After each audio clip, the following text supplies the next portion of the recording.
All right, hello everyone. Welcome back to the book club for Outstanding User Interfaces with Shiny.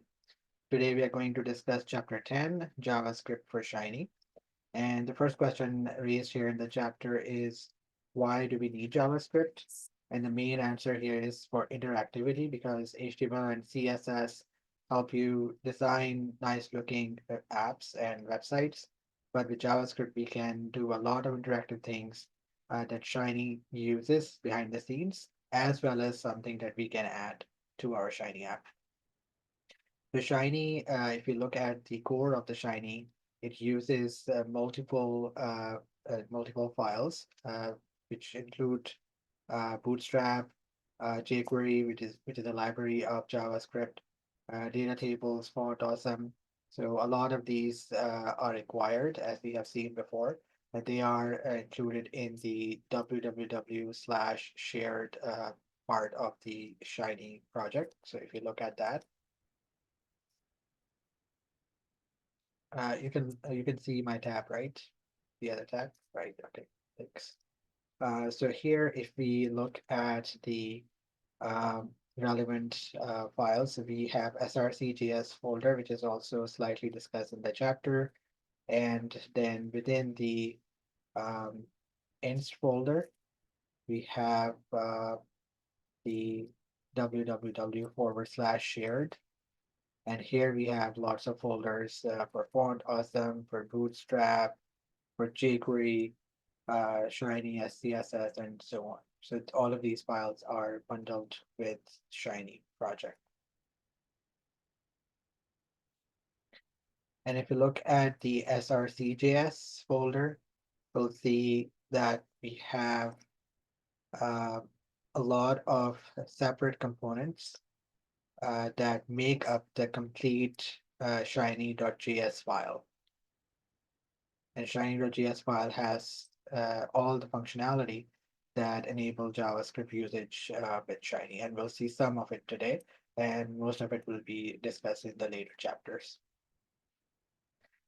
So in the chapter, the first thing that's discussed is the JavaScript language itself. And JavaScript is also called as ECMAScript. So ECMAScript is the shorthand here. The acronym is ES. And there's also something called as ActionScript that was similar to JavaScript, but it's designed by Adobe Systems. And there's an example of a website that is created with Hugo or Jekyll with the blockdown package, and they show the inspector tools. And within the inspector tools, we see a lot of scripts in this section. It's not very clear because the image is small, but there's a lot of script sections, script tags in the HTML file that have a lot of JavaScript files loaded here. And we'll see some of that in the examples today. So to begin, how do we include JavaScript files or code within our Shiny app? We have previously seen how to include CSS with four different methods. And one new method that we discussed was using bslib, using bs add rules or bs add variables function. We can add any piece of Sass or CSS code. For JavaScript, there are three main ways that we can include JavaScript in our Shiny apps, or to begin with, in an HTML file. So let's see that in here within my Project Cloud project. So here I have this index.html file, and this is a complete HTML file which contains the head tag and the body tag. As expected, within the head tag, we have the script for all three examples. If you look at the first example, this is where we use the script tag in the HTML file, and we say type equals to text /JavaScript, and within that we provide the JS code. So if you look at that in the example, here is example one, where I use the text JavaScript type. And here is one simple piece of JavaScript code. which just provides an alert. The second way to include JavaScript functions is to directly include them within the HTML elements. So in this case, we have a button tag, and for the button tag, we have this ID hello, and it has an attribute called as onClick.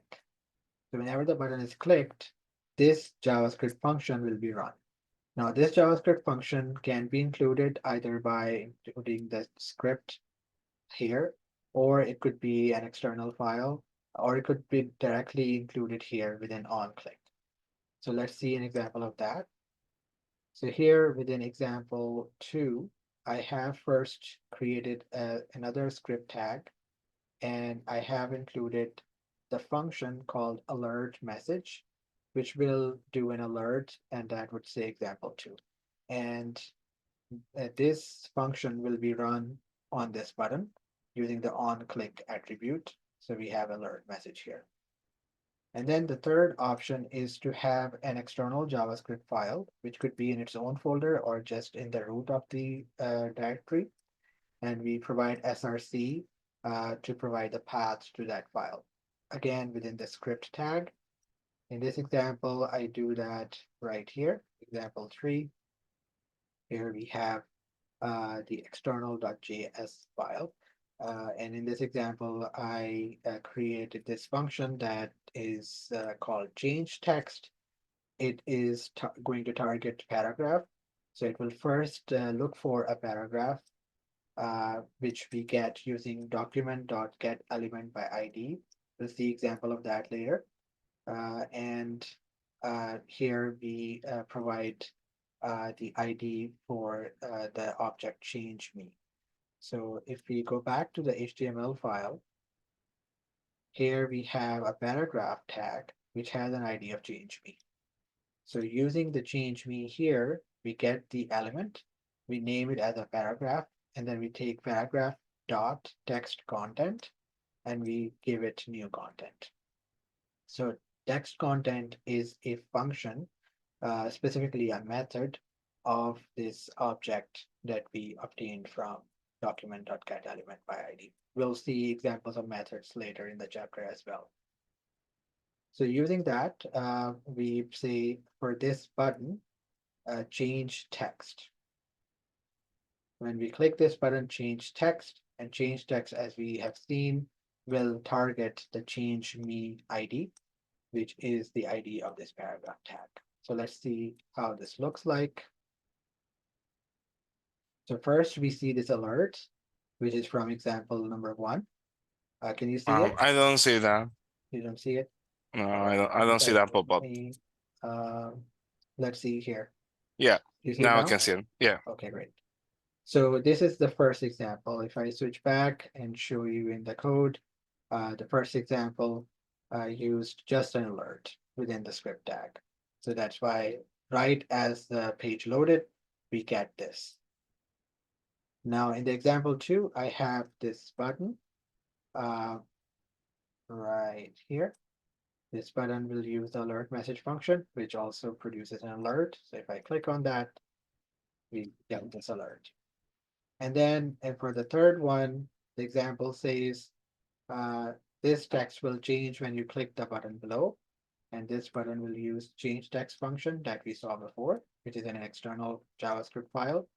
So this is the original text. When I click on that, it should change it. This text will change when you click. Okay, for some reason it didn't run. Let's see if I'm missing anything. So we have changed text. The same function is here, external.js. And did I use the same file? I did. src. Well, it was working a few hours ago. For some reason, it's not working now. You can try and use the debugger.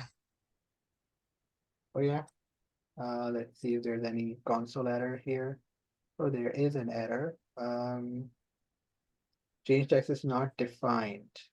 For some reason, it's not reading that.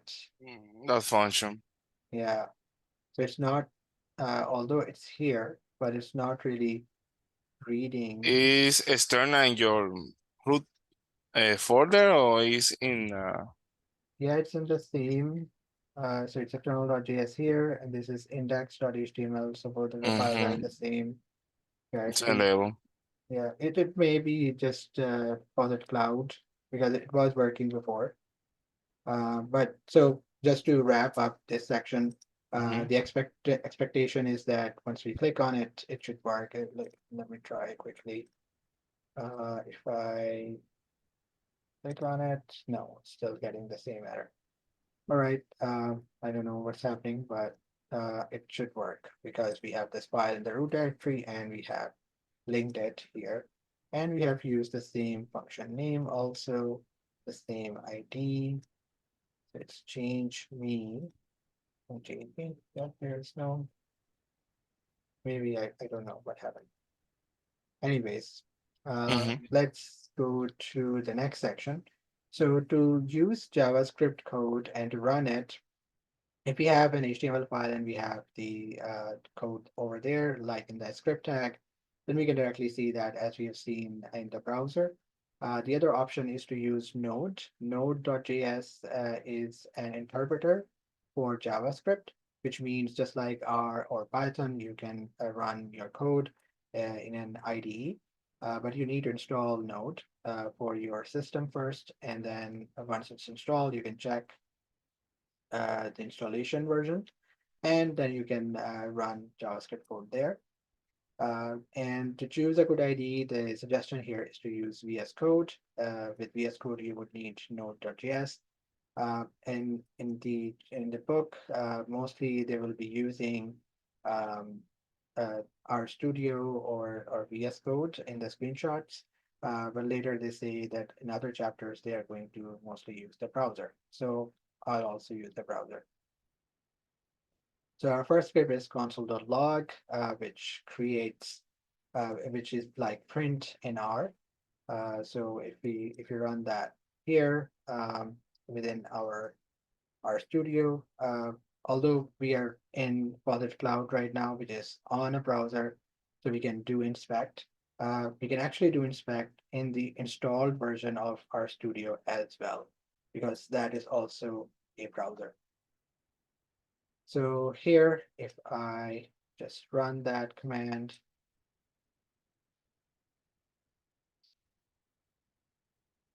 we get hello world back, just like print hello world. And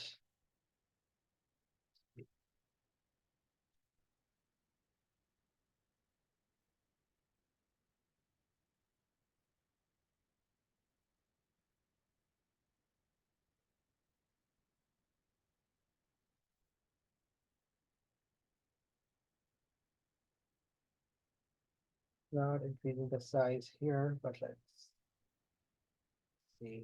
Omar, I would like to tell you also that for the script tab, you don't need to specify the type test JavaScript, basically because the specification changed over time. I was watching some YouTube videos, so you don't need to specify. Once you just Did place it? the script tab, yeah, you don't need to specify the type. Okay. It should work fine. I was running some example with that specification, so you know that it's not mandatory you to type the type argument. Oh, good to know. I didn't know. So does it apply for any kind of file, like if it is an external file or if we put the function directly in the script tag, doesn't matter for both? Correct, correct. You can whatever of the method you are using, you Mhm. don't need to specify the type anymore. That Okay, used to be great. like that, but the YouTube video were telling me that no, that's not necessary anymore. And yeah, I was running in my browser with no problems. All right, that's good to know. Thank you. Let's move on to the basics of JavaScript. So I put all of that code in here, and we'll look at some of this directly in the chapter, and some of it will run in the browser. So to get the type of the numbers and strings in JavaScript, we use typeof, and typeof is not a function, so we don't need to use brackets. We just say typeof and then whatever object we are finding the type of. And that should provide us, in this example, it would return number, and in this case, a string. And variables are something that could have values which are constant, or they could have values that vary. For example, we have constants. Here we have a constant called n. We first specify a value for it, constant n equals to 1. If we try to change its value, since it's a constant, it's not going to work. So we cannot change it. We cannot redeclare it. So that this would also throw an error.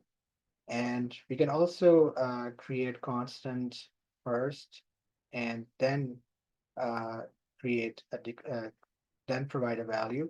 If we do that this way, we'll still get an error. So we need this syntax. We say const and then name of the variable equals whatever the value.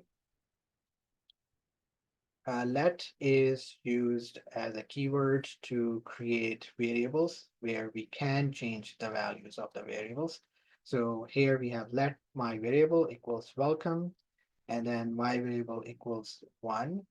So welcome is changed to 1 and it does not throw any errors. Yeah, like let is just like we use R. Everything in R Yeah, is just let. yeah, right. And here's another example where we start with a number, 1 in this case, and then we use this decrement syntax. So we take my number minus minus, and that will decrease it by 1. So when we do console.log, essentially printing it, we'll get 0 because it's 1 is subtracted from this number 1. So similar to other uh, programming languages, we have other operators, plus, minus, multiply, divide, modulo, incrementation, and decrementation, as we saw above. Another important lesson here is the scope. If we use parentheses and define something inside parentheses, then the scope is limited depending on what keyword you're using to define your variable. So var is the older way to define variables or declare variables. So in this case, var I equals to 1, and then within parentheses we say var I equals to 2. This will modify I globally. So regardless of how we specify that. So when we print it, we get I equals to 2. But if we use let, which is the modern way to do that, then parentheses matter. And when we specify j equals to 1 first, and then j equals to 2, now j equals to 2 within this scope, but outside of it, if we are in the global environment, and within global environment, j is still 1. So in modern JavaScript, let is used, but Shiny, because it was written before, I think let was introduced, var was used and is still used. Conditions, so we have equality and non-equality, greater than or equal to, less than or equal to, and or operators, similar to programming languages like R and Python. But there is one significant difference if we compare with R. For example, here, if we use 3 equals, then A equal value and type for B, this is what it is going to check. So if I say, for instance, here, if I say that within parentheses, I say 55 is equal to 55, then it says false because although the values are equal, the type is not. But if I just use 2 equals, then it says true because in this case, their values are the same. So 2 equals are only going to check value, 3 equals are going to check value and the type. That's crazy about JavaScript. Yeah. Um, and then for the control flow, we have if conditions like other programming languages. So we can say if whatever the condition is, and then do whatever we want within the parentheses. Uh, There's also a ternary operator that we will sometimes see in JavaScript code written by others, where they first provide the condition without if, and then this question mark represents if, and if it is true, then we have code to do something if that's true. If not, then colon whatever code if it is false. Another example is of switch statement, which is, I believe, similar to the dplyer's case when or if else. But if we want to use if else, we need to write a lot of if else statements when we have a lot of cases. So in that case, dplyer's case underscore when function is really useful. Similar to that, I think R also has a switch statement, but I don't use it a lot. But within JavaScript, we're using switch statement when we have multiple cases. We can do something that if else does, but with less code. I have an example of that here. So here's an example where we have a condition which says, let me first close this. So, so here I have a variable called day, and uh, there is something called as date that will give us the uh, current day using get day function, and then I give it the name day, and it will give us numbers, 0 for Sunday, 1 for Monday, and so on. So I first run this.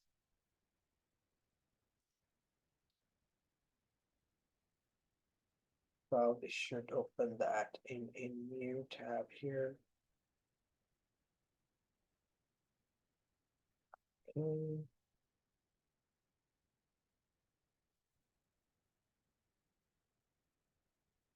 If we look at day, within the console, we don't have to say console.log most of the times, it works. Um, just like our console. So we see that it's 5, which indicates it's Friday. And we can now look at finding the day name. So we first define or declare this variable day name. Currently it has no value. And then using the switch statement, we can find out the day name. So if I run that here, notice here I'm using case 0, day name will be Sunday, case 1, day name will be Monday, and so on. So running that, we find today is Friday. Also notice the concatenation that we are doing within console.log. So we have some string here plus day name. This is similar to Python, I believe, which concatenates two strings. For each case, when we provide an answer, we break the code right there. We don't need to check every single thing. If the condition is already met. Oh, that's Next, really interesting that it's modifying the global variable. yeah. Yeah, that's great. I was expecting that it was like returning the value, but just Mhm. modifying the variable you define globally. Yeah, I think if we don't want to do that, then we need to do this inside a function. Okay. Yeah. Or even if we just put parentheses, as we saw above, even if we just use parentheses, uh, then the scope will be limited to that. Okay. That sounds good. Next is objects. So objects, JavaScript is an object-oriented programming language. So the advantage of that is that if we define one type of object, we can then have properties of that object and attributes. So in this example, we have a object called me, which is a const, and we are defining all the properties and functions of that object within these parentheses. So this is the syntax: const object name equals parentheses inside provide properties and functions. Functions, when they are created for objects, they are called as methods. So we have these three properties, name, age, and music. And then there is a function, which is called as print name. We define each of them by providing the property name, colon, and then the value. For the function, we use this syntax function, and then inside the function body, we do whatever we need to do here. So in this case, we are creating a print function that will print the name of this object. We can also add to this object. So for example, we say me.geek equals true. Currently, there's no geek property, but when we say geek equals to true, this is added to our accounts. If I run that, let's see this one.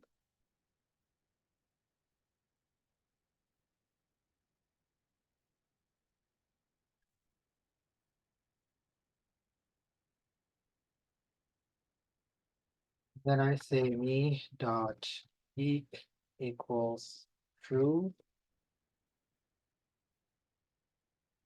And now if I look at me again,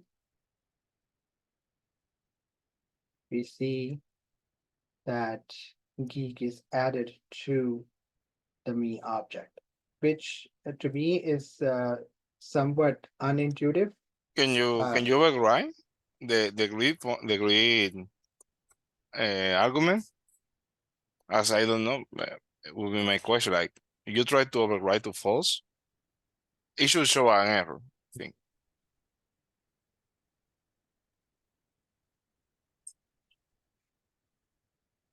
Oh, and you print me again? What do you get? So yeah, it's not constant. Git is not Yeah, constant. yeah, that's what I was going to say, that this is counterintuitive. This is really odd because we can add things to it. So That's not constant. Wow, yeah, that's crazy. although we define it as, I think it's not looking inside the objects, but then what value we cannot change. If it is a constant, what aspect of it I we cannot imagine you change? try to override name, you should get an error just to confirm. Yeah, let's try. So if I say me dot name and then provide some sample here. Nope, seems to be working. Yeah, it's It's for so it seems like you cannot override me. So you try to override the me object as a whole, then you should get the error, I think, because I'm trying to map. yeah. If I you're right. I think if I say me now instead of it being an object, I just simply provide uh, a string. Then it may, yeah, then it throws the error. No, Right. that's crazy. What, what kind of custom is this?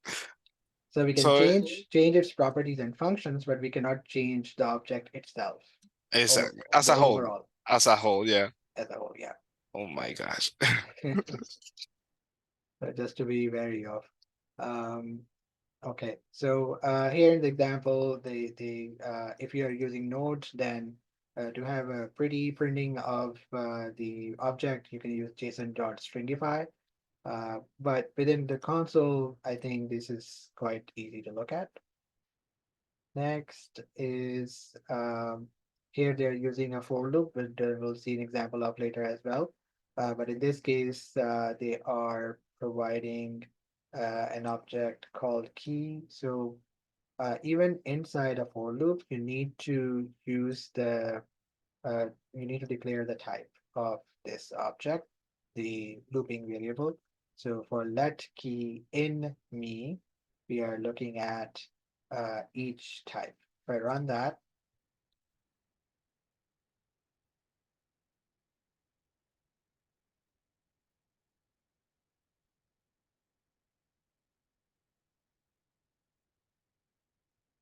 so now we get that information about each property and function.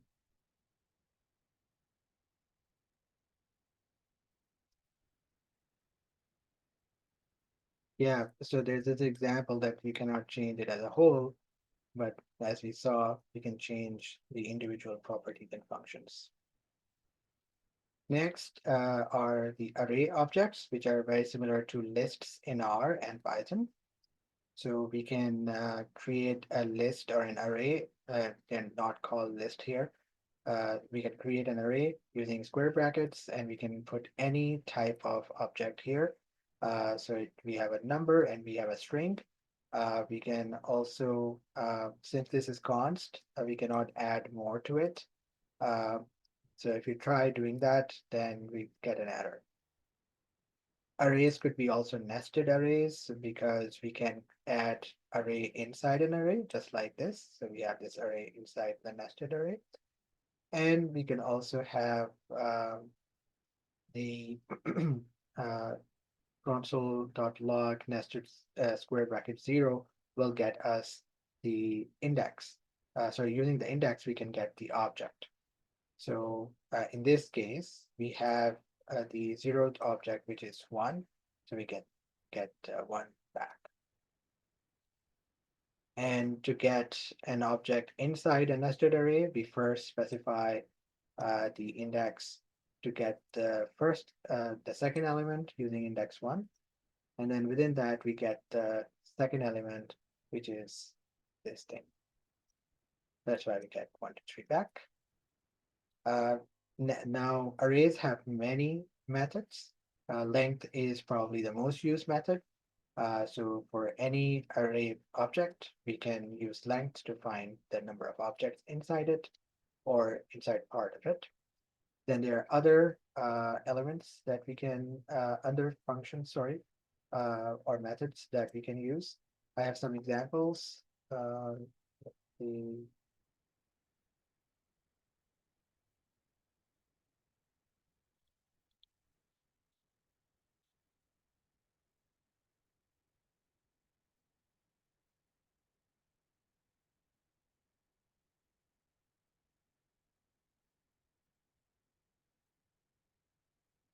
but not gonna run them one by one like our console.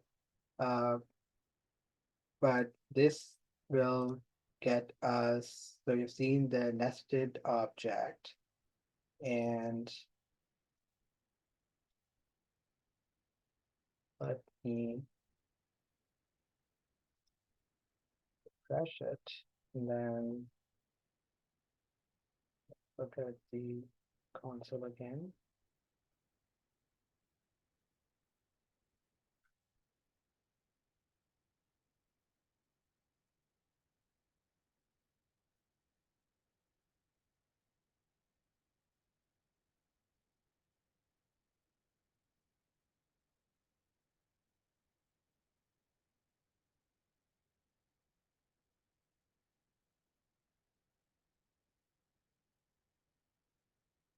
Assignment to constant variable, yeah, there we were expected to get an error.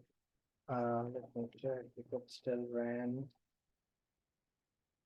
Yeah, they didn't run that. Um, so we don't need the table, and then there are no else Maybe there. just the table to Yeah, array. That you're substituting and just stopping at that moment, the second line. yeah. Okay, so Mhm. here we are. We have created a nested object, and we can use the join object to join all the elements. So currently, if we look at nested, let me set that first. So with nested, we have these three objects. I replaced one with 100.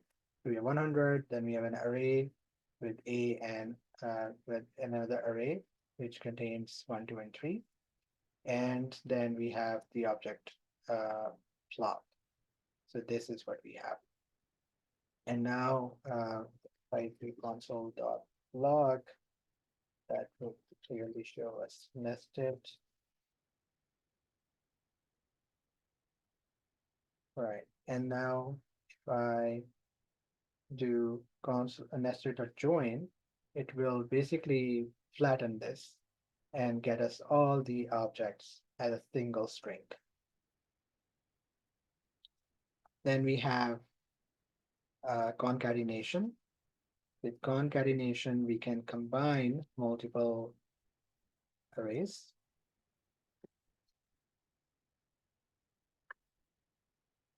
So we have A1, which has 1 and 2, B1, which has 3 and 4, and then I create result called with A1 dot concat, and then within brackets B1. And if I run that, now we have 1, 2, 3, 4 combined.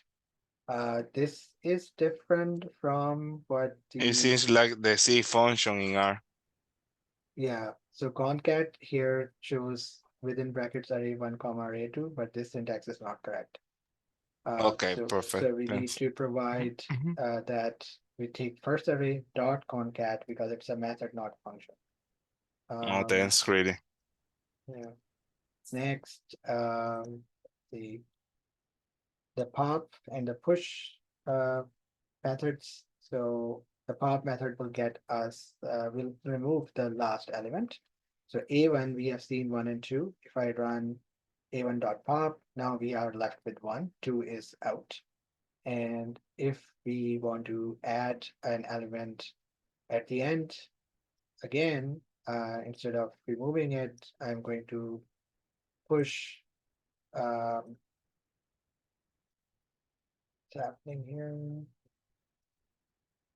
I'm going to push the number 2 again so that we have the same A1 again. How do I get rid of this? You probably don't see it. Right. I don't see anything. I saw in the console, but I don't see any pop-up. I saw that you added the second element, the second number to the AI. Okay, A1. then it should Yeah. be okay.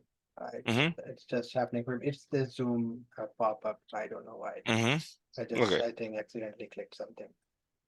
All right, so B1 has is also an array. It has 3 comma 4, and we do B1 dot shift, and that will remove the first element instead of the last. So to remove the last one, we can use pop. To remove the first one, we can use shift. So now instead of 3 comma 4, we are left with 4 using shift. We can unshift it. With unshift, we can add element at the beginning, which is opposite to push. So if I run that, v1 dot unshift 3, and now we have 3 back. But interestingly, all of this is happening in place. So I'm not saying b1 equals b1 dot unshift. I'm just simply saying b1 dot unshift, and it is changing b1 in place, which is unlike how R behaves. So we need to be careful whenever we are making those changes. Yeah, I think that's something for object-oriented languages. Like they Yeah, work like that. right. Um, okay, next is sorting. So with sort, as the name suggests, we can sort either the numbers or the strings. So here I have two examples, 3 to 1 and banana and apple. So for the string arrays, we'll get it ordered in alphabetical order and numbers as expected. So if you do that, now you see the expected result. Then reverse will essentially reverse everything. Um, so it's the opposite of sort, and Like it's all decreasing in R. yeah. Mm-hmm. So here we have reversed essentially the same list, the same array. Next is math. So there's a math module, I believe, in JavaScript. We don't need to load it explicitly; it's already part of the language. And I think the useful two methods that are shared here are parse int and parse float to convert a string to either a integer or a floating point number. And then there are many different methods that we can also obtain using math dot the name of the method. So if you see one example of let's see, this is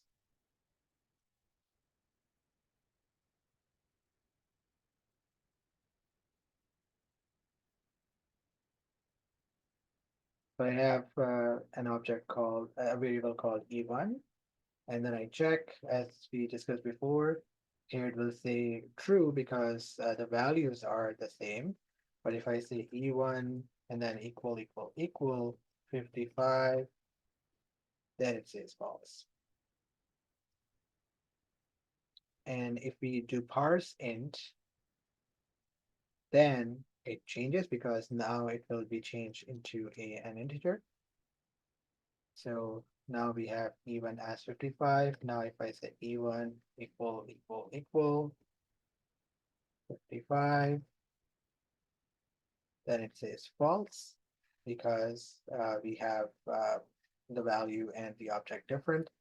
Uh, but if I now say this 55, now it's true because e1 is an integer. Next, for loops. So iterations, we have for loops and while loops. So there are two syntaxes that are shared here. The ES6 syntax, which is the modern one, is where, let's say we have an array called the nested array that we created before. And it's like this. And then we use for let I of nested, and then print each object I. So if I run that, because we have created nested, we cannot recreate it. Uh, so I'm going to name it as nested2 in this example. And if I run that, we now get the first one, which is 1, the second one, which is this array, and the third one, which is flop. Now there is another way to do the same for loop, which is classic approach, where we have for I equals to 0, I is less than nested dot length, comma I plus plus. This is very similar to how C++ does for loops.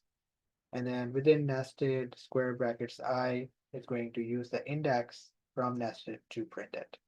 The third way is to use in instead of off, and that will also require us to do something like this to get the same result. So I have that here. The only difference is we are using in instead of off. Yeah, we don't have something like that in R. All Yeah, our for loop is like off. yeah. For I in and whatever the object is, that's what we have in our. But the chapter says that we should not use this approach. We should use this approach. Chapter says it's recommended to use the first approach. Next is another way to write a loop, which is called as for each. So with this, you can create a list first, sorry, an array first. Take the array, and the array has this method called as for each.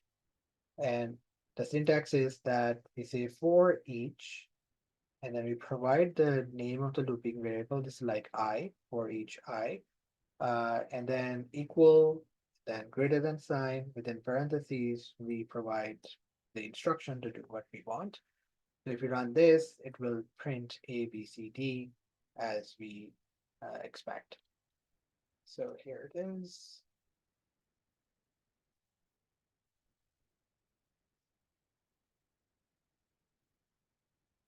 So I think this is slightly more a concise syntax than using the for loop.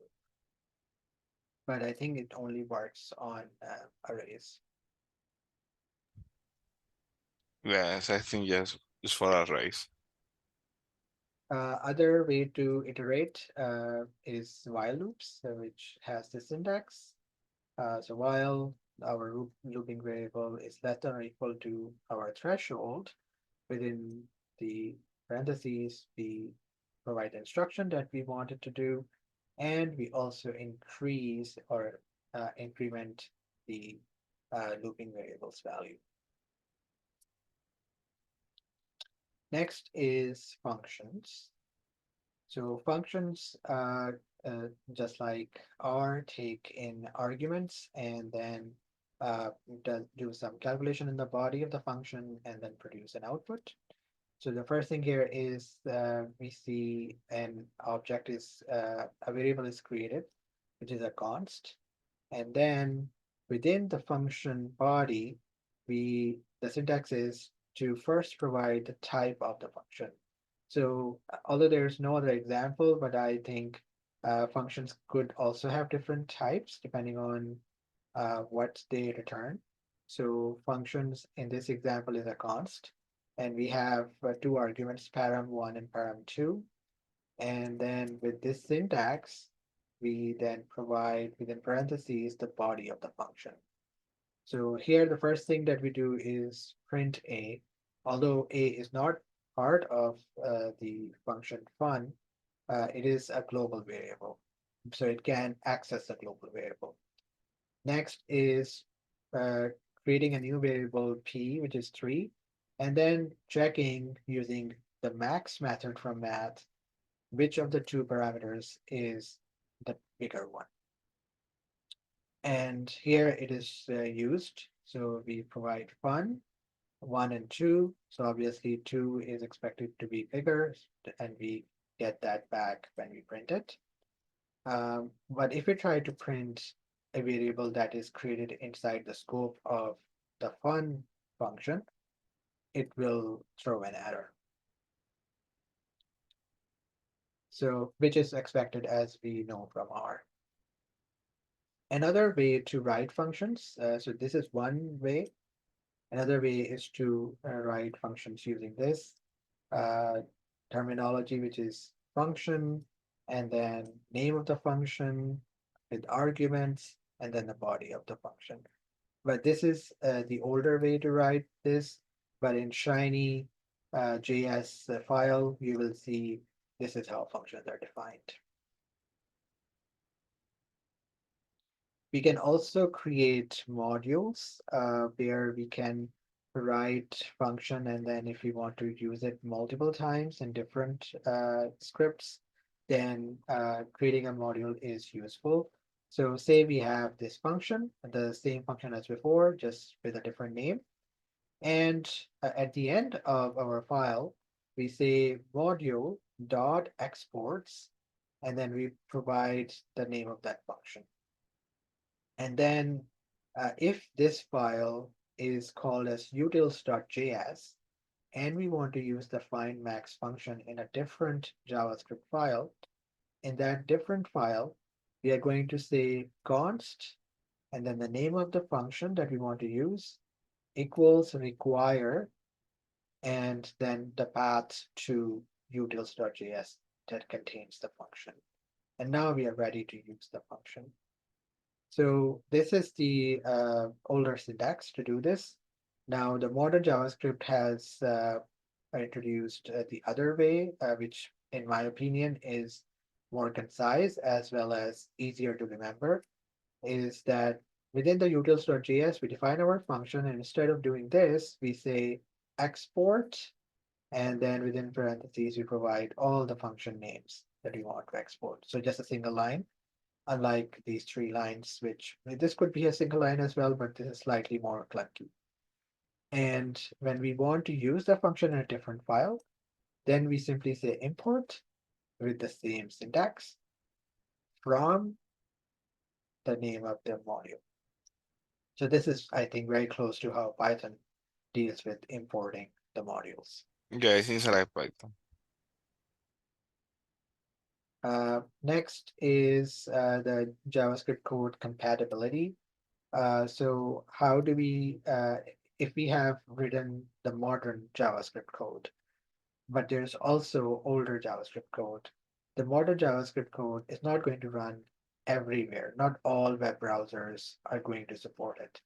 So to be consistent and to have a universal standardized JavaScript code, we need something called as a transpiler.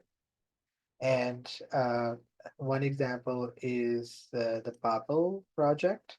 I haven't looked into its details, uh, but they say that later in chapter 21, we'll see how to use a JavaScript bundler, namely ESBuild, whenever we have written our own modern JavaScript code and we want it to be standardized, we can use that. So we'll see that later in the chapter 21. Um, Event listeners is the next topics. This is, I think, very useful in context of Shiny, where we want to listen to an event that happens. That event could be a click, it could be a mouse over. So there could be different types of events, and we want to do something in return. So the event is, as I said, click, change, or mouse over, and the function to call is called as callback.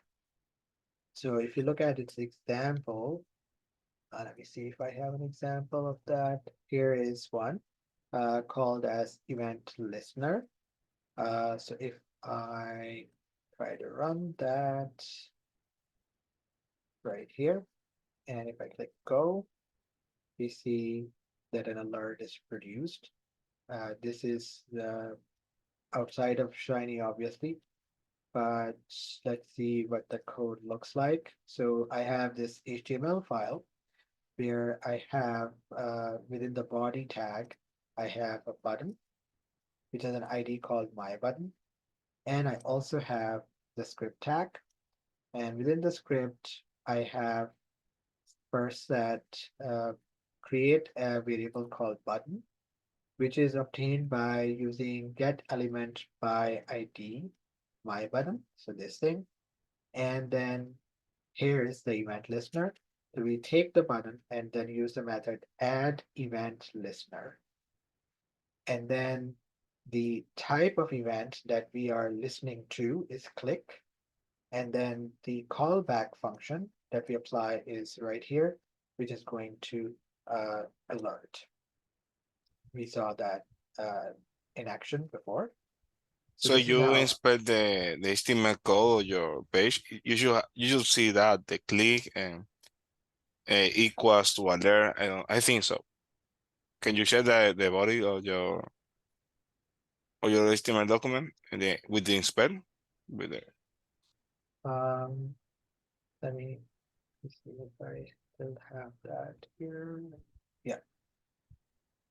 yeah, you So can, it should be in the body because the button is in the body. yeah. So yeah, you have a screen. So yeah, you have constant and you go to the, oh, but I don't see the bottom. Go to the bottom now. Oh, yeah, you have nothing. You're right. It's not adding anything to the HTML. I was expecting it would do it. Um, I didn't understand what part were you expecting? I was expecting that in the bottom tag, it would change the after the ID should show click equals and then add the function as an inline JavaScript. Within the console, you mean? No, no, within the bottom. Bottom, you have the bottom tab above the script. You see where you are? Uh, which one? No, no, no, no, it's not showing. My It's not showing. expectation was that it would Okay. edit the HTML code of the bottom and render like click, but it was not doing in that way. Okay. Okay. Got it. That Yeah. was my interpretation. Like, oh, maybe as a get listener, it would be like editing the HTML code, to insert JavaScript, but that's not what the way it works. Yeah. I think because we are already inserting JavaScript here ourselves, right? We Yeah. can we can change it, as you said. We can definitely do that, but I think here we have the JavaScript code ourselves, and we are not making any change to the HTML element itself. All we are doing is listening to the button. So Okay. the button is, so we get the button using its ID. So we defined that button right here. And then once we get it, we name it as button, btn, and then we take button and then use the method add event listener. And the what will it listen to? The click. So it will listen to click if I click on it, and it will then use this callback function, which is essentially alert. So, Yeah, so in this case, it's not going to insert any HTML, but we have other examples where it does that. yeah, So perfect. yeah, we'll see that later where it will change or insert new HTML elements.